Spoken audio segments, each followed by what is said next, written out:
안녕하십니까. 후조피부과 홍경국 원장입니다. 오늘은 이제 눈밑 꺼짐 필러가 얼마나 유지될까, 유지기간, 눈밑 꺼짐 필러의 유지기간에 대한 이야기를 한번 해보도록 하겠습니다. 사실 뭐 눈밑 꺼짐 부분의 필러라고 해서 뭐 다른 부분의 필러와는 크게 다를 바가 없겠는데요. 눈밑 필러에 사용할 수 있는 필러 두 가지가 있겠죠. 첫 번째, 꺼진 부분을 채워야 되는 입자가 큰 굵은 필러. 두 번째, 이제 다크서클 부위, 약간 쏙 들어간 부위, 주름 부위에 사용하는 아주 얇은 필러, 이 두 가지를 사용을 하게 되는데, 깊은 곳에 넣어야 되는 필러, 히알루론산 필러로 치면 주비덤이나 펄레인 같은 단단한 입자, 아니면 엘란세와 같은 콜라겐 만들어주는 필러, 이렇게 두 가지를 깊은 곳에 쓴다고 제가 말씀을 드렸는데요. 콜라겐을 만들어주는 엘란세와 같은 경우에는 실제로는 뭐 2년 정도 유지되게 되겠는데, 좀 사람에 따라서는 좀 콜라겐이 분해되는 속도가 좀 늦거나 아니면 얼굴 부분의 노화가 좀 천천히 진행되는 분들 같은 경우에는 뭐 길게는 3년까지도 좋은 효과를 유지할 수 있을 거라는 생각이 듭니다.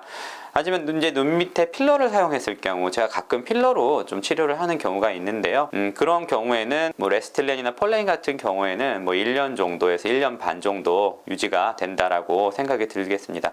그 위에 이제 아주 그 얇은 필러를 사용해서 다크서클 부분을 채워주는 거는, 그쪽의 필러를 사용하면은 굉장히 얇고 작은 필러이기 때문에 금방 사라질 것 같지만 의외로 또 그쪽이 생각보다 오래됩니다.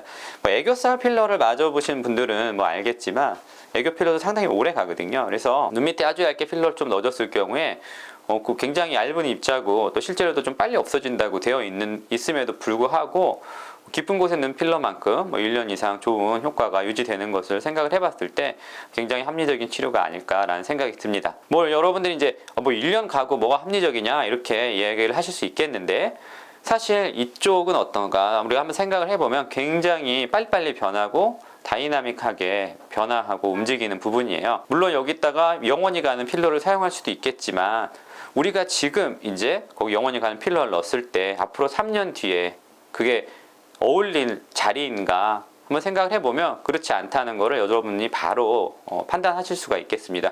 1, 2, 3, 4년이 지날수록 우리가 거울 보면 내가 이제 좀 늙었구나 라는 것을 가장 많이 느끼게 되는 부위가 바로 눈 주변인데요. 그런 눈 주변에 2020년에 모양으로 넣어놨으면 그 2023년엔 되게 이상할 수가 있어요. 그래서 뭐 깊은 곳에 콜라겐 뭐 볼륨을 위해서 뭐 2, 3년 가는 건 괜찮지만, 이 위쪽은 그렇게 오래 가는 것보다는 제 생각에는 자기 얼굴의 노화에 맞춰서 뭐 1년에서 1년 반 주기로 좀 해줄 수 있는 게 자연스러운 결과를 위해서 필수적인 게 아닐까라는 생각이 듭니다. 이상으로 눈밑 꺼짐 부위의 필러의 유지 기간에 대한 이야기를 한번 다뤄봤습니다.